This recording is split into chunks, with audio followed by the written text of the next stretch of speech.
Assalamualaikum warahmatullahi wabarakatuh. Bismillahirrahmanirrahim. Rabbi shrah li sadri wa yassir li amri wa hlul 'uqdatam min lisani yafqahu qawli.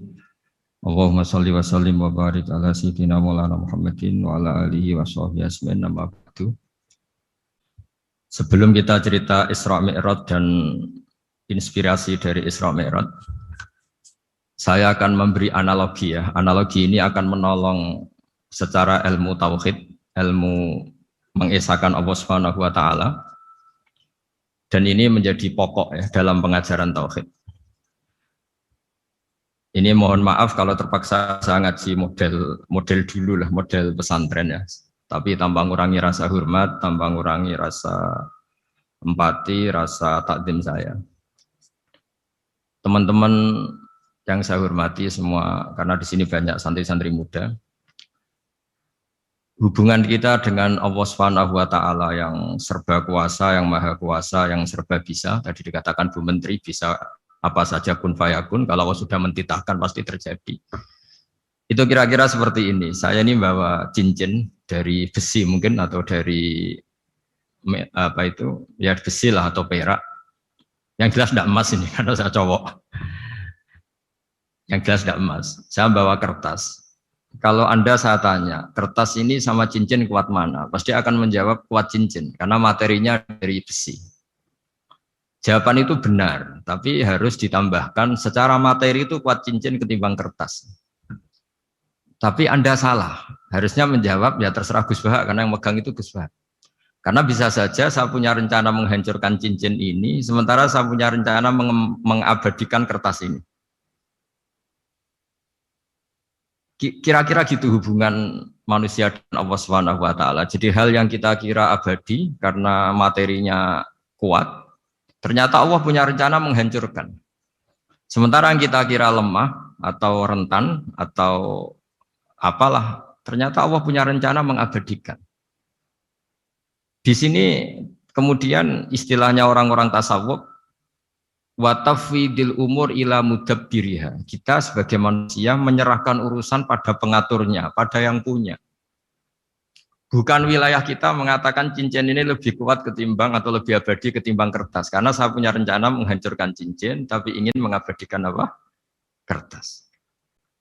Sehingga tentang pandemi, tentang tragedi sosial, tentang apa saja, kita tidak pernah tahu rencana Allah itu mana yang lebih awet. Jangan-jangan kita takut pandemi, saya berkali-kali ngaji, mati kita kecelakaan. Jangan-jangan takut kecelakaan, mati kita karena ngelindur, tiru kebablasan, nggak bangun. Kita takut mati ngelindur, mati kecelakaan, jangan-jangan mati kita karena likuifaksi, karena gempa atau karena tsunami. Nah, hal-hal seperti ini yang terus menjadikan kita bilang dan berkeyakinan hasbunallah wa ni'mal wakil. Hanya Allah yang tahu dan semua urusan mencukupi kita hanya Allah.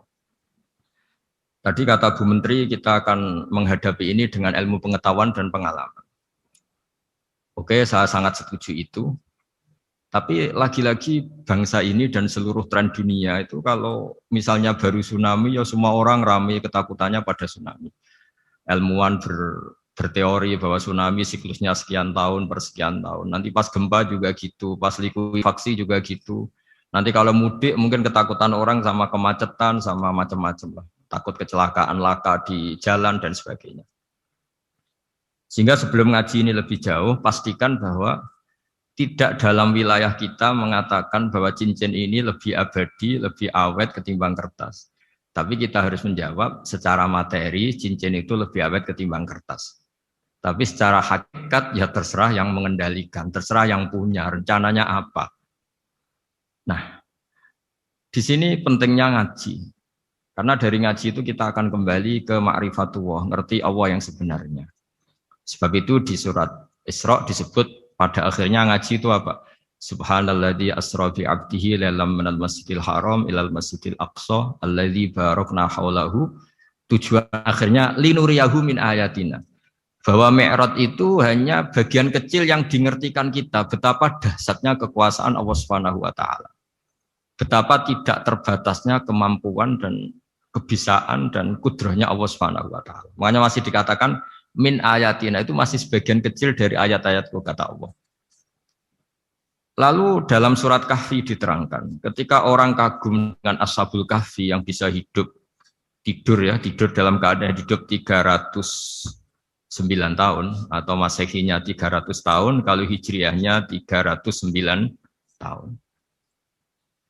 Itu mungkin kalau kita ilmuwan, ahli baksil ya, atau ahli apalah, itu mungkin lebih kagum tentang nyamuk. Saya berkali-kali bilang, andaikan kita sepakar-pakarnya, terus disuruh bikin nyamuk itu, nggak usah bikin nyata hidup, bikin patungnya saja.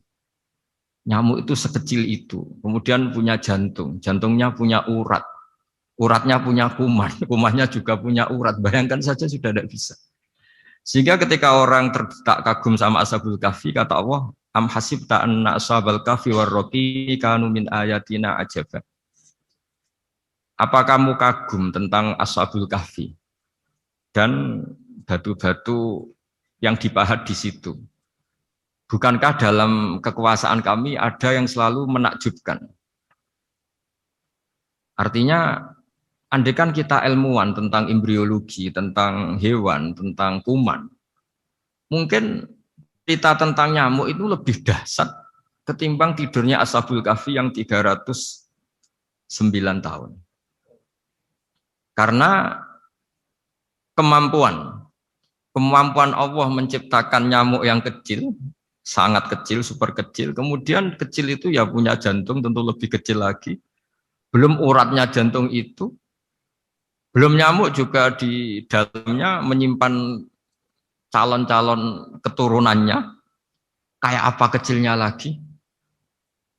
Nah, di sini Allah mengingatkan kita, innallaha la yastahi ayyadriba mathalam ma ba'udatan fama fawqaha. Allah tidak pernah malu jika dalam menunjukkan kekuasaannya Allah memberi contoh seekor nyamuk. Karena nyamuk ini andaikan kita, tadi saya ulang lagi, andaikan kita ilmuwan yang nekuni itu, strukturnya bisa melihat, bisa nyari pasangan hidupnya, dan bisa hamil, bisa melahirkan, atau bisa menelur, dan sebagainya, maka kita akan kagum sekagum-kagumnya betapa kita di depan kekuasaan Allah Subhanahu wa taala tidak siapa-siapa, dan akhirnya kita ikrar-ikrarnya asyhadu alla ilaha illallah, bahwa tidak ada kekuasaan selain kekuasaan Allah Subhanahu wa taala. Lalu kenapa nyamuk itu tidak menjadi perhatian publik? Ternyata kita dibodohkan oleh kepentingan kita sendiri. Karena dari awal kita menganggap nyamuk itu problem, penyakit. Ya sudah, bawaan kita mungkin cari obat supaya bisa membunuh nyamuk itu. Atau melihat nyamuk itu sebagai problem, bukan sebagai ayatun min ayatillahi ta'ala, sebagai tanda-tanda kebesaran Allah Subhanahu wa ta'ala. Sehingga akhirnya manusia itu butuh yang namanya mukjizat dahsyat yang mudah dilihat, mudah dirasakan. Akhirnya kita tahu dalam sejarah para nabi, Nabi Musa minta mukjizat Laut Merah dibelah sehingga bangsa Israel bisa melewati kejaran Fir'aun dan sampai selamat dari kejaran Fir'aun. Nabi Soleh umatnya minta keajaiban, yaitu onta keluar dari batu besar. Dan Nabi Soleh menuruti, akhirnya ada unta yang keluar dari batu besar. Begitu juga nabi-nabi sebelum itu atau setelah itu, selalu ada mukjizat yang memang manusia tidak mampu. Nah, kata tidak mampu ini yang semua umat para nabi tidak akan seunggul umat Nabi Muhammad SAW. Karena kita sebagai umat Rasulullah SAW, untuk merasa tidak mampu, itu tidak harus hal-hal seperti membelah laut. Tidak harus hal-hal seperti unta keluar dari batu. Tidak harus hal-hal yang dahsyat kayak tongkat Nabi Musa menjadi ular besar yang menelan semua sihir-sihirnya Fir'aun. Kita sebagai umatnya Nabi selalu tiap hari bilang innallaha ala kulli syai'in qadir, hanya Allah yang mampu. Allah mampu atas segala hal. Melihat nyamuk kita iman, melihat hal-hal kecil. Karena kita ketika melihat nyamuk, Itu mesti kita itu kok hebat nyamuk tanpa rapat, tanpa ada gaji dari Kemenku bisa populasinya dijaga. Padahal musuhnya banyak. Musuhnya nyamuk itu umat manusia yang katanya makhluk paling cerdas di dunia. Tapi tidak juga bisa menghabisi nyamuk. Mungkin mereka juga rapat terus untuk menjaga ketahanan populasinya. Jadi andai kan kita pakai ayat tadi, inna woha la yastahi ayyadriba masalam ma ba'udah. Allah itu tidak pernah malu untuk menunjukkan kekuasaannya. Cukup misalnya kita belajar tentang nyamuk. Sudah sekecil itu punya mata, matanya punya saraf, punya urat. Terus kecil apa? Begitu nyamuk sendiri punya kuman. Kalau nyamuk sendiri kecil, terus kumannya sekecil apa? Terus organ tubuhnya seberapa? Ini sudah kedahsyatan yang luar biasa yang menjadikan kita iman. Innallaha ala kulli syai'in qadir. Allah sendiri yang maha kuasa. Sehingga kembali ke tadi, peristiwa Mi'raj yang super dahsyat pun kata Allah masih dikatakan linuriyahu min ayatina. Hanya untuk menunjukkan sebagian dari ayat-ayatku. Bukan mewakili semua ayat-ayat kekuasaan Allah Ta'ala. Tapi sebagian, min itu tab'id sebagian. Lalu sebelum kita jauh belajar, kita sendiri juga, saya sendiri masih belajar. Kehebatan Rasulullah Shallallahu Alaihi Wasallam, Nabi akhir zaman. Kenapa hebat? Itu diantaranya adalah karena mukjizat tongkat itu pada akhirnya diletakkan di museum. Orang melihat, terus gaya-gayanan kuat ke Turki, atau bisa melihat langsung di museum. Dan setelah melihat, kadang-kadang kita ragu, masa tongkat ini betul itu. Kalau setelah misalnya yakin, bisa dipakai lagi enggak ya? Jadi hal-hal yang mengundang pertanyaan sekaligus keraguan. Beda dengan ajaran Rasulullah Muhammad SAW. Ketika Nabi cerita betapa kekuasaan Allah itu super dahsyat. Buktinya ya nyamuk tadi. Kayak apa susahnya bikin nyamuk. Sudah kecil, punya organ tubuh tentu lebih kecil, punya urat lebih kecil lagi, punya kuman yang lebih kecil lagi, dan kuman itu juga punya organ tubuh lebih kecil lagi. Itu mbok kamu udah usah ke Turki, kamu hidup di kampung, di pedalaman, sudah menyaksikan anallaha ala kulli syai'in qadir, bahwa Allah itu maha kuasa. Nah, ngaji bareng ya, ngaji seperti ini. Saya termasuk kiai yang selalu berkampanye supaya orang ikrar seikrar-ikrarnya bahwa kita ini di tangan Allah Subhanahu wa taala. Saya kemarin-kemarin ngaji sama orang-orang Grab, juga barusan 3 hari yang lalu, 4 hari yang lalu ngaji sama teman-teman disabel atau difabel. Karena mereka kalau dibahasakan disabel nggak mau, tapi komunitas internasional minta dis pakai bahasa S, tapi kita di Indonesia pakai difabel. Akhirnya kita tahu, ternyata orang yang kita kira menderita karena fisiknya, ternyata kadang lebih bahagia. Karena Allah bisa mengalihkan pikiran untuk positif. Saya berkali-kali guyon di depan para tamu. Saya pernah punya tamu itu perempuan nggak cantik miskin lagi. Ini nyata ini, Gus doakan supaya suami saya kaya. Terus saya bilang, memangnya kalau sudah kaya ngapain itu? Ya paling tidak rumah saya diganti, mobil saya diganti. Tapi nanti akhirnya ngevaluasi Anda juga ingin diganti. Gitu. Karena setelah rumahnya mewah, pakai mobil mewah, pasti yang dievaluasi bukan rumah dan mobil, tapi Anda. Kok nggak pas ya wajah gini di rumah saya? Gitu. Kok nggak pas wajah gini di mobil mewah? Akhirnya ibu-ibu tadi sudah Gus nggak jadi. Jadi mungkin barokahnya pandemi itu nanti Ibu Menteri itu jadi kelihatan hebat karena ada pandemi kok Indonesia bertahan itu. Tapi kalau nggak ada pandemi kan ya biasa aja, memang normal. Gitu. Kiai juga gitu, diuji santri yang kadang beling, umat yang nggak jelas. Itu memang ujiannya. Kalau nggak ada ujian ya nggak keren. Kayak ya biasa aja lah kita adepin, ya kita tadi kata Bu Menteri ya kita ikhtiar dan berdoa. Lalu saya ulang lagi. Jadi logika itu bisa pakai analogi. Analoginya tadi, salah Anda kalau mengatakan cincin ini lebih kuat ketimbang kertas. Yang benar adalah secara materi ini lebih kuat ketimbang kertas. Tapi soal nanti kekuatannya sampai kapan terserah yang punya. Bisa saja saya punya rencana besok ini saya luluhkan, saya hancurkan. Yang ini saya simpan. Kayak apa dulu dinosaurus itu kuatnya kayak apa? Habis. Ayam yang selemah itu sampai sekarang masih ada. Karena Allah menghendaki dinosaurus diakhiri, sementara ayam tidak. Kayak apa nyamuk itu yang musuhnya orang seluruh dunia. ditemukan apa, mulai begon apa, tapi sampai sekarang bertahan. Apa kita perlu konsultasi sama nyamuk gimana ini kok bisa bertahan, resepnya apa? Gitu. Karena Allah menghendaki itu disisakan masih. Nah, kemudian kenapa ada peristiwa Isra Mi'raj? Saya termasuk orang yang sering menulis tentang fikih sholat, tapi nulis saya untuk diri saya sendiri tak pakai ngaji. Tidak saya bukukan, memang saya sengaja karena ribet biasanya penerbit itu. Terus bicara royalti apa, kita kan mulai kecil dilatih ikhlas, jadi kalau komersial itu jadi bingung. Karena tidak biasa komersial, jadi kalau diajak komersial itu malah jadi bingung. Nabi ketika Mi'raj, ini yang jarang dikaji. Sebetulnya kalimat-kalimat dalam sholat, pertama Rasulullah Muhammad SAW ketemu Allah, itu Nabi maju.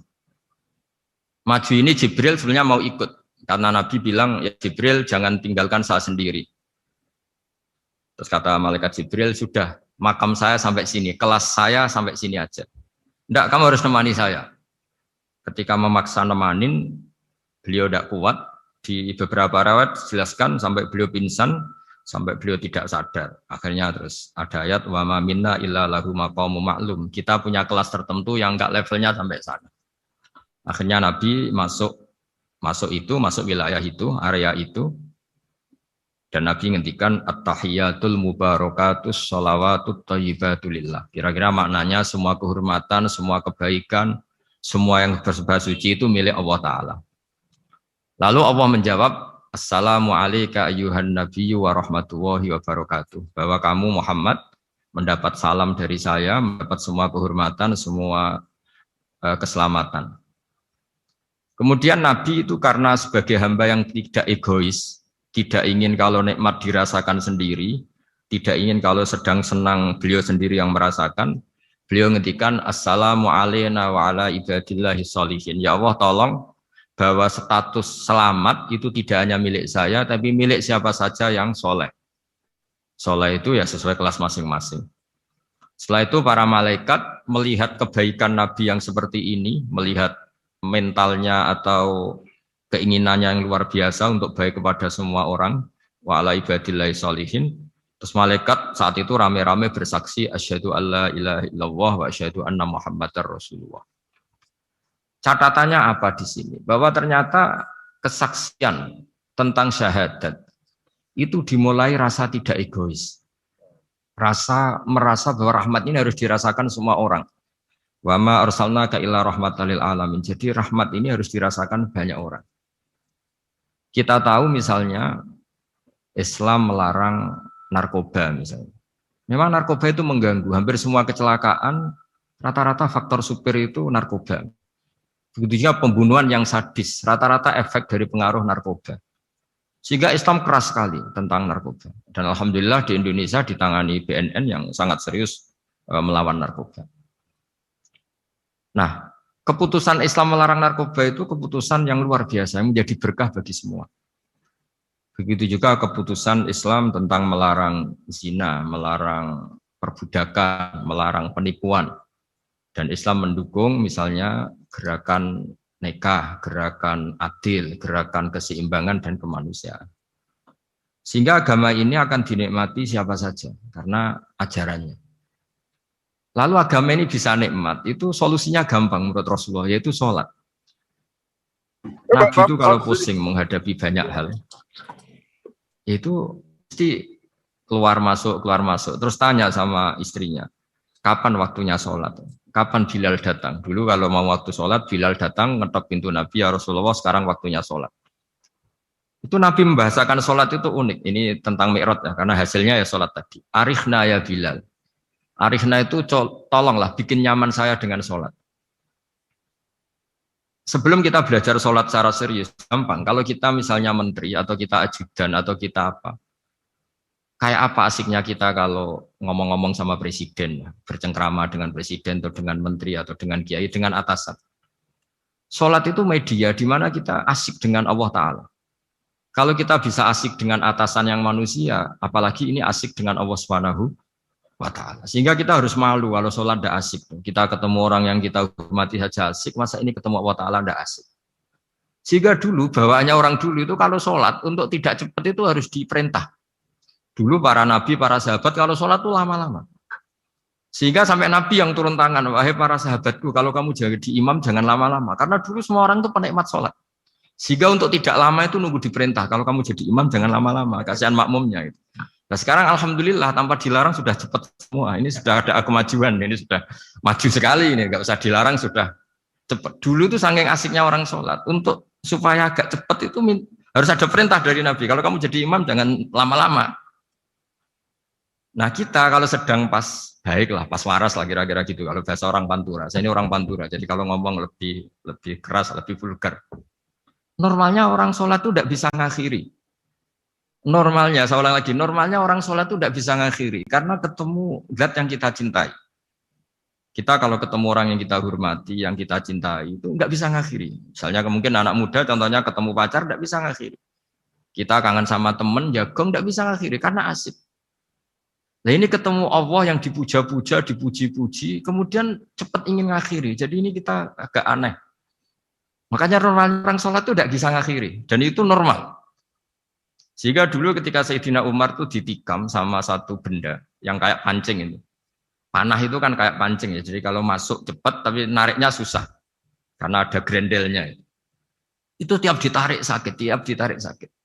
Dan beliau bilang, nanti setelah saya sholat tarik. Beliau sholat, nyaman, ditarik itu enggak gerak sama sekali. Karena dia sudah istighraq billah, sudah nyaman dengan Allah, sehingga ditarik itu enggak kerasa. Dulu di daerah sini, masih keluarga kita lah, masih keluarga kita semua. Ada seorang wali, jadi imam masjid. Itu di PHK sama takmirnya. Karena ketika sujud, dia asik terus lama sekali. Sampai 30 menit. Sampai santrinya bilang, mbah, sampun. Setelah itu rapat dihentikan. Ditanya, kenapa Mbah sujud begitu? Saya tidak bisa mengakhiri orang nikmati sujud kemudian ingin berhenti. Nah, Sayyid Ali Zainal Abidin yang populer, cucunya Rasulullah SAW, anaknya Sayyid Husain, putranya Sayyid Husain. Itu bapak saya kalau cerita, beliau itu sebetulnya sholat itu hanya ingin 2 rakaat. Setelah sholat 2 rakaat, ya Allah sebagai hadiah nikmat saya sholat 2 rakaat karena asik dengan engkau, saya akan syukur lagi sholat 2 rakaat. Akhirnya ketika nikmati sholat, dia sholat lagi 2 rakaat sampai akhirnya 1000 rakaat. Itu tanpa rasa capek, karena merasa keasikan. Masa momen seasik ini kemudian saya tinggalkan ya Allah. Akhirnya sholat lagi. Sehingga ada seorang wali ditanya, kamu ingin masuk surga? Tanya, di surga ada sholat enggak? Enggak ada katanya. Wah kalau enggak ada sholat, enggak masuk surga. Terus dibilang, ya sholat aja. Terus dia mau masuk surga. Kalau kita akan kebalikan, kita ini masuk surga itu sebetulnya kita ngawur sekali. Ngawurnya adalah, masuk surga, tidak ada sholat lagi, tidak ada puasa lagi. Jadi ini kan, kita ini jadi makhluk yang aneh. Jadi kita ini masuk surga senang karena sudah ada kewajiban apa? Sholat. Jadi ini agak aneh.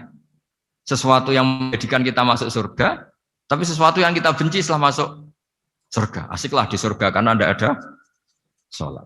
Nah, apapun kondisi kita harus latihan kita entah seberapa kadarnya ingin niru Rasulullah SAW ketika ngendikan wa qurratu aini fi sholat, nyamanku hatiku tentram kalau saya pas sholat.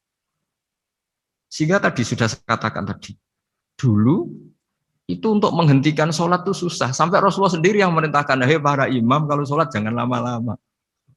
Kalau sekarang andai kan Nabi hidup di zaman sekarang pasti tidak ada pengumuman itu. Karena semuanya sudah cepat, malah super kilat itu. Ada yang terawih 20 rakaat hanya berapa? 8 menit dulu. Itu kan 7 menit itu. Nah kalau sampean tanya saya, kenapa sholat begitu asik? Yaitu tadi kita diajari analogi. Analogi itu ya kias. Jika kita bisa asik ngomong sama orang yang kita cintai, bisa orang tua, bisa anak, bisa cucu, itu rasanya mengakhiri itu nggak bisa. Karena bawaannya asik gitu. Apalagi ini kita munajat bercengkrama dengan zat yang kita butuhkan sebelum kita ada, sampai setelah kita ada, sampai setelah kita tidak ada. Kita semua akan hasbunallah wa ni'mal wakil. Sehingga dulu bawaannya orang dulu itu, saya cerita sedikit. Ada orang mau meninggal, namanya Umar bin Abdul Aziz, itu Khomisul Khulafa, orang yang terkenal adil. Ketika mau meninggal, senangnya bukan main. Ditanya, kenapa engkau senang? Memangnya kalau saya mati mau kemana? Ketika saya hidup dengan segala nikmat itu ya karena Allah Ta'ala. Saya nanti mati ke zat yang sama. Dikelola oleh zat yang sama, yaitu Ar-Rahman Rahim. Dulu saya disayangi Allah, paling setelah mati juga disayangi Allah. Karena yang jadi Tuhan setelah mati, Tuhan yang sama ketika di dunia, yaitu Rahman Rahim. Cerita legenda yang lebih dasar dari itu, masyhur itu Jalaluddin Ar-Rumi. Ketika dia mau meninggal, semua muridnya nangis, beliau marah. Kenapa kamu menangis? Ya karena guru mau meninggal. Kamu itu ngawur sekali. Saya ini sudah lama menunggu hari seperti ini, bisa ketemu zat yang saya cintai, malah kamu menangis. Ayo kamu nari sebagai pesta kematian saya. Tapi ini nggak bisa ditiru ya, karena kalau kita niru, nggak usah dilarang juga nggak bisa niru kayak gitu. Cuma saya maklumatkan jangan ditiru, meskipun nggak usah dilarang juga nggak akan bisa niru. Sehingga orang-orang dulu itu bawaan kalau mau kabundut itu ya asik. Rasulullah Shallallahu Alaihi Wasallam ketika mau wafat, intaqala ila rafiqil a'la, itu ditanya sama istri-istrinya. Lalu engkau mau kemana? Kata Nabi, sebelum sekian hari, beliau setiap khutbah ngendikan, ini ada hamba yang disuruh milih Allah antara di dunia dan bertemu Allah. Kalau kamu jadi hamba itu milih mana? Di dunia yang penuh problem ini, apa milih ketemu Allah yang Rahman Rahim? Yang hubungannya dengan kamu itu ngasih dan ngasih. Kamu tidak mungkin kan hubungan dengan Allah memberi, kamu bisa apa? Kita hubungan dengan Allah pasti hanya mendapat. Dikasih nyawa, dikasih oksigen, dikasih bumi tidak bayar, dikasih air juga tidak bayar. PDAM dikelola siapapun bayar, oksigen di rumah sakit bayar. Hubungan kita dengan Allah tidak pernah bayar oksigen, tidak pernah bayar sewa bumi. Punya kolam renang laut seluas itu ya tidak pernah bayar. Udah gitu kolam renangnya menghasilkan ikan. Kalau kita kan semuanya utang jasa sama Allah, dan reputasi Allah itu dengan kita hanya memberi, tidak pernah meminta. Akhirnya hubungan-hubungan inilah yang menjadikan terus semua sahabat jawab, ya kalau kita jadi hamba itu pasti milih Allah lah. Jadi Nabi itu saking pinternya orang, supaya orang siap dengan keberangkatan beliau itu dibikin satu taksis, satu apa ya, kalau orang Jawa bilang itu dikai persemon, dikai mukaddimah. Supaya orang-orang itu siap kalau Nabi ngendikan. Kalau kamu seorang hamba disuruh ketemu Allah sama hidup di dunia yang fana ini, milih mana? Ya milih ketemu Allah. Ketika akhirnya Rasulullah wafat, ternyata orang itu adalah Rasulullah. Ya akhirnya sahabat bilang, ya iyalah masa dengan kita sama Allah milih ketemu kita, pasti milih ketemu Allah. Nah, sholat itu mi'rajul mukmin, sholat itu adalah cara seperti itu. Kita manja dengan Allah meskipun dengan segala problem, ketika itidal kita tetap memaklumatkan Rabbana lakal hamdu mil'us samawati wa mil'ul ardi wa mil'u ma syi'ta min syai'in ba'du. Engkau zat yang selalu layak dipuji di langit maupun di bumi. Dan langit bumi ini karena terbatas masih ditambahi wamil umasyik tamin seimbadu. Dan seluas apa saja engkau kehendaki. Apapun hebatnya langit bumi ini tetap terbatas, ada ruang dan waktu. Makanya ditambahi wamil umasyik tamin seimbadu. Dan segala puji ini memenuhi semua yang engkau kehendaki. Saya berkali-kali bilang kalau hubungan dengan Allah nyaman, caranya gitu. Kalau kita sakit, bayar oksigen. Kalau kita butuh air, bayar PDAM. Allah itu tidak pernah nyuruh kita bayar. Apa saja hubungan dengan Allah. Nah, sholat itu maklumat bahwa kita apapun problemnya, alhamdulillah rabbil alamin. Kita maklumatkan terus bahwa kita bersyukur. Lalu kita Rabbana lakal hamdu. Makanya saya sering kalau disuruh Gus doain supaya pandemi cepat berlalu. Saya ini kan kalau kiai ya. Kiai itu apa ya? Saya pernah di Jogja pas gempa.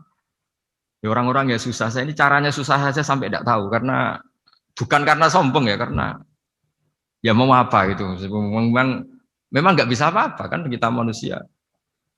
Jadi saya mohon sholat ini jadi media yang luar biasa. Jadi di antara makalah Imam Syafi'i paling terkenal itu fasihan idama kana fi dzikri rabbih wa fi ma siwahu kana fin nasi ajama. Orang baik itu orang yang fasih. Fasih itu lantang dan cerdas dan vulgar dan nyaman ketika ngomong tentang Allah. Sholat itu semua hubungan kita ngomong dengan Allah. Misalnya kabira walhamdulillah katsira. Hanya engkau yang maha besar ya Allah. Orang yang katanya terkuat di dunia karena presiden superpower misalnya. Nyatanya waya mati ya mati. Kalau nggak makan lemes. Jadi orang kita sadar. yang katanya orang terkuat, paling hebat, kalau nggak makan lemes. Artinya ternyata hanya sekuat itu. Dia bisa instruksi seluruh dunia misalnya untuk apa. Ya. Tapi coba apa dia kuat nggak makan 2 hari. Makanya hikmah puasa itu orang tahu. Ternyata makhluk yang paling mulia itu manusia. Kalau nggak makan nasi 1 piring itu ya mati. Berarti hidup nasi sama manusia. Nanti kalau nasi bilang, saya tidak butuh kamu. Tapi kamu butuh saya. Itu habis kita sudah. Makanya ketika ada orang yang mempertuhankan manusia, itu Allah cara menafikan itu hanya bilang, kana yakulani to'am. Yang kamu tuhankan itu makan. Hanya makan itu kalau dia tidak makan lemes. Jadi kiai itu atau manusia-manusia yang dekat Allah al-afillah itu ketika mengatakan kabira walhamdulillah katsira subhanallahi bukrata wa asila itu kelihatan. Makanya Quran kalau mencibir kita, falola in kuntum ghaira madidin tarji'unaha in kuntum shadiqin. Kalau kamu merasa dikjaya, mbok jangan mati, mbok jangan tua. Sudahlah hidup terus. Dikjaya kok mati gak keren. Orang top kok mati itu gak keren. Jadi Allah cara gojlek itu ya sudahlah. Kalau kamu hebat jangan mati gitu.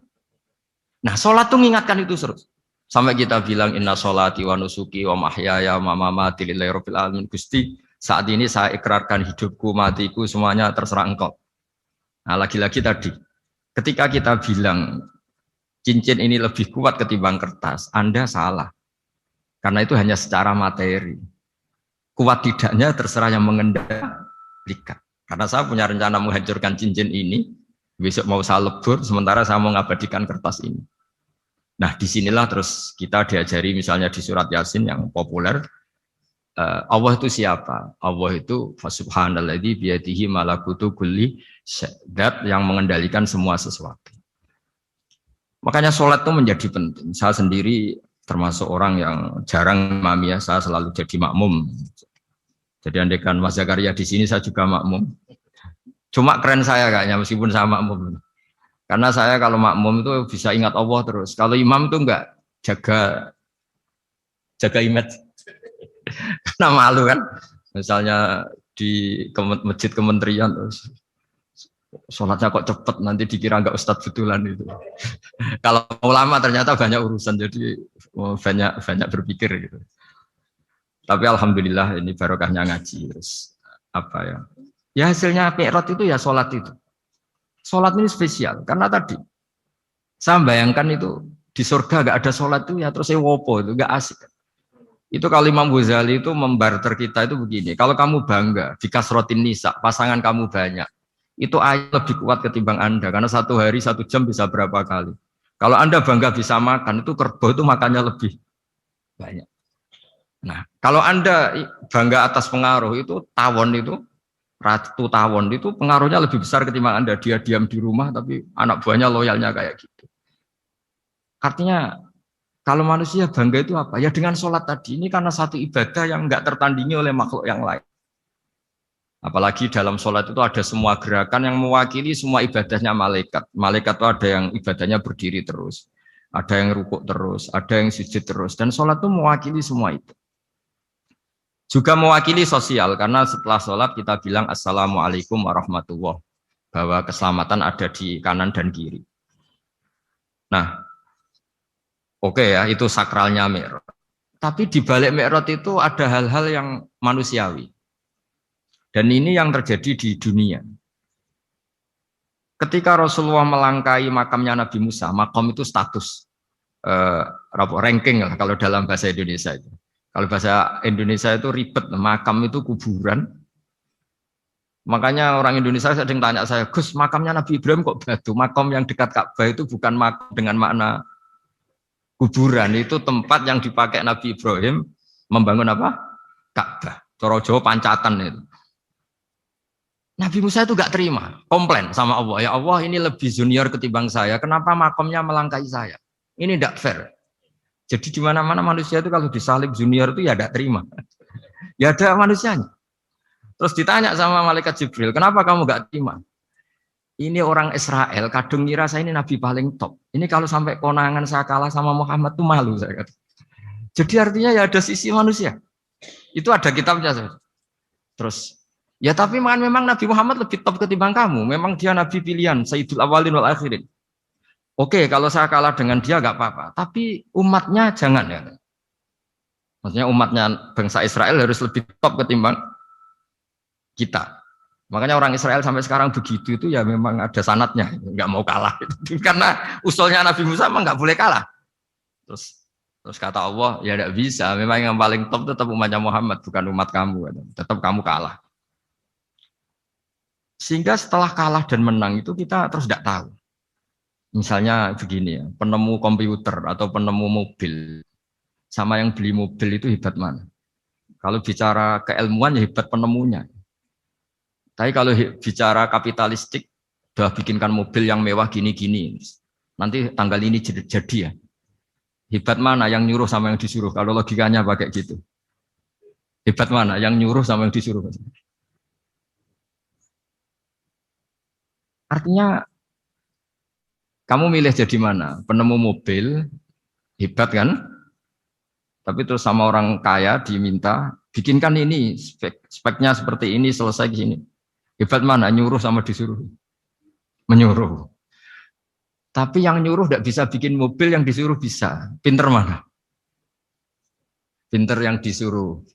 Tapi pertanyaannya, wong bisa nyuruh ngapain bikin sendiri? Pinter mana? Ini mohon maaf karena di sini banyak orang nggak jelas-jelas juga. Artinya terus subjektivitas manusia ini tetap ada gitu. Kalau bisa beli ngapain bikin gitu.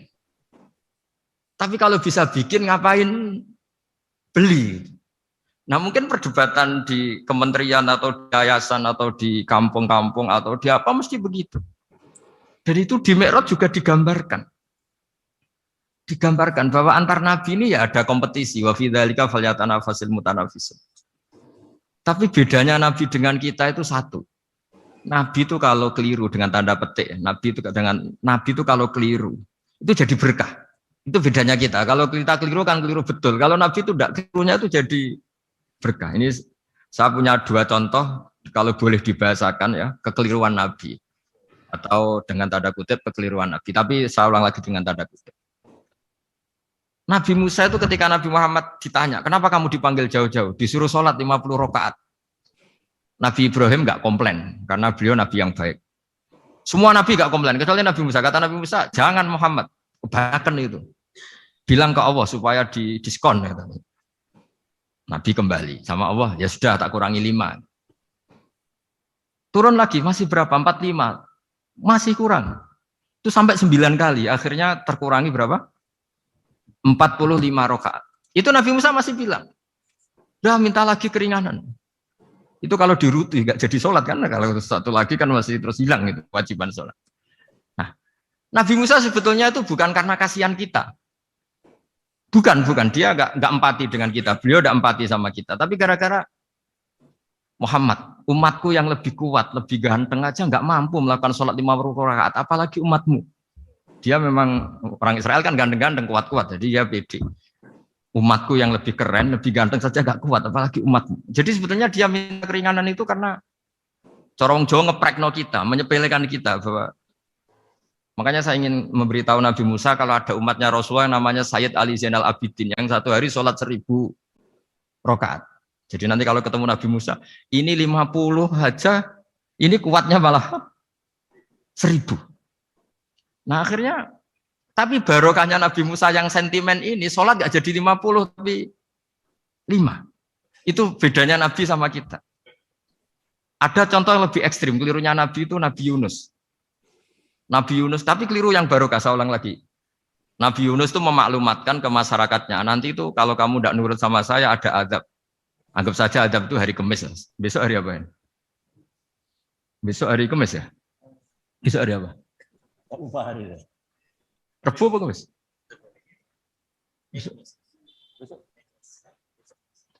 Lupa hari. Kata Nabi Yunus, 3 hari lagi akan ada azab. Tapi kurang 2 hari, kurang sehari umatnya masih dalam kemungkaran, dalam kemaksiatan, masih hura-hura. Akhirnya Nabi Yunus bilang, sudah ini tinggal sehari itu mau ada azab. Tapi mereka tetap hura-hura. Akhirnya Nabi Yunus itu cara Jawa itu minggat. Memang bahasa Arabnya abako. Abako itu pergi yang tidak pamit. Itu kalau kamu cari di kamus, abako itu maknanya itu minggat, pergi yang tidak pamit. Sama Allah dibahasakan abako. So, wong ra bener kabeh, udahlah tak tinggalkan. Setelah ditinggalkan, Nabi Musa disalahkan sama Allah. Kamu itu Nabi tidak diperintah hijrah kok. Hijrah. Syaratnya Nabi kan mengambil keputusan apa saja berdasar wahyu. Tapi tanpa ada perintah wahyu, dia tetap keluar dari kampungnya itu. Keluar sama Allah disalahkan. Wong Nabi kok minggat. Akhirnya ketika dia di kapal, di perahu itu, dulu itu ada mitos, kalau ada perahu mau tenggelam pasti ada yang minggat, diundi. Sampai 3 kali yang keluar dia, akhirnya tahu diri nyemplung. Nyemplung terus ditelan ikan nun. Pokoknya ikan besar lah. Diberi sanksi sama Allah karena dia nabi kok melanggar, diberi sanksi ditelan ikan nun. Telan ikan nun karena beliau seorang nabi, perutnya ikan itu jadi masjid, dia baca tasbih terus. Tapi barokahnya dia minggat tadi asbaqo. Akhirnya satu hari itu mau ada azab besar itu orang-orang nginceng rumahnya dia. Diinceng. Kalau betul ada azab, pasti orang ini lari. Masa ada azab dia di sini? Diinceng ternyata nggak ada. Wah berarti bener ini ada azab. Buktinya dia nggak ada katanya. Jadi unik. Akhirnya dicinceng nggak ada terus dia, wah berarti ada azab betul.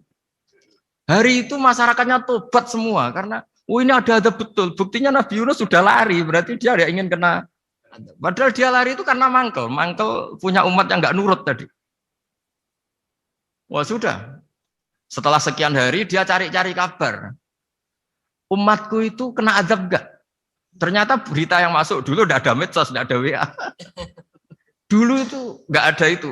Dengar kabar kalau umatnya tuh nggak kena azab karena satu hari sebelum ada azab tobat semua. Terus dia nggak berani pulang karena ada hukum sosial di sana. Kalau ada orang bohong hukumnya dibunuh. Berarti terus beliau berpikir, saya tidak bohong katanya ada azab kok. Masyarakat saya baik-baik saja. Makanya setiap ketemu kaumnya dia lari karena takut dibunuh. Ternyata kaumnya sudah iman semua mau ngejar dia dijadikan imam. Akhirnya, oh iya ya. Jadi itu bedanya Nabi sama ndak. Jadi Nabi itu kalau kelirunya itu barokah. Makanya kita tidak usah ikut keliru. Karena keliru kita ini pasti tidak barokah. Ya musibah itu. Jadi dulu ceritanya Anteng juga gitu. Yang namanya istri 2 itu kan cemburu. Pertama Nabi Ibrahim punya istri namanya Sarah. Terus lama-lama karena belum punya anak, terus sama Sarah sendiri yang nyuruh supaya nikahi Hajar. Setelah punya anak, cemburu. Kata Sarah, pokoknya saya nggak terima kalau kamu nggak ngelukai Hajar. Mulai dulu lelaki itu sudah pinter ngotak-ngatik. Kalau dilukai pipinya nanti tidak cantik. Apa ya, yang penting ngelukai tapi tetap cantik. Terus ada anting itu. Anting itu dulu ceritanya itu dilukai tapi tambah cantik. Nabi Ibrahim akhirnya melukai. Seneng Sarah karena sudah dilukai. Ternyata barokahnya dilukai itu jadi anting yang mempercantik perempuan. Padahal melukai istri itu kan tidak boleh.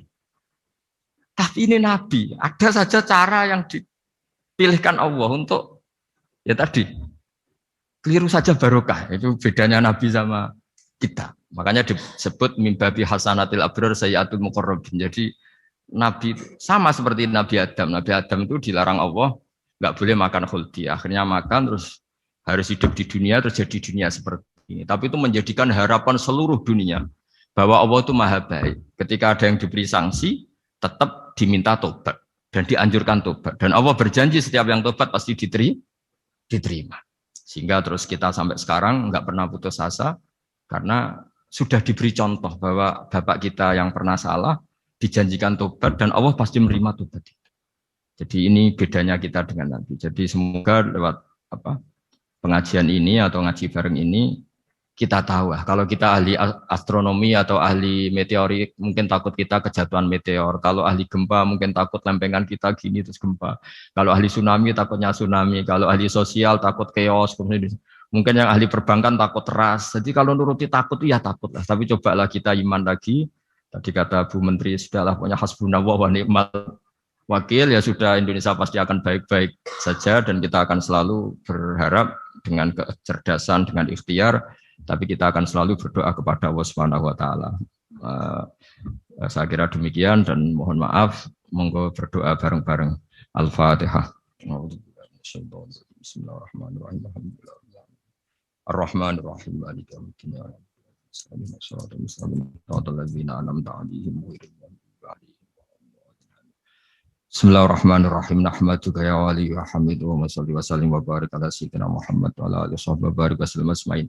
Wa salli ala anbiya'ika rusulika asma'in. Allahumma ij'alna ya wa ahla baldatina aminina mutmainnina alladziina la khaufun 'alaihim wa lahum yahzanun. Waj'alna salimin wa ghanimin mu'afin min kulli bala'id dunyal akhirah. Waj'al ya Allah salamatana salamatan yusla biha kitabukal karim. Wa salamatan ya Allah nazkuruka katsiran fi sholatina wa siyamina ya Allah. Wa taj'alana ya Allah mimman ya'buduka mimman yarjuka mimman yakhafuk. Allahumma ya ij'al hadhil baldah baldatan thayyibatan mubarakah baldatun thayyibatun wa rabbun ghafur bi haqqi tatabi alaika wa na'maika ya Allah. Wa nahnu nasku ilaika ya Allah du'fana ya Allah wa qillata hilatina fa adrikna ya Allah daiman wa fi kulli hal bi alaika wa na'maika hatta nakuna ya wa salimin mu'afin min kulli bala'id dunyal akhirah. Rabbana atina fid dunya hasanah fil akhirati hasanah wa qina adzabannar. Sallallahu alaihi wasallam Muhammad sallallahu alaihi wasallam. Subhana rabbika rabbil izzati amma yasifun. Assalamualaikum warahmatullahi wabarakatuh.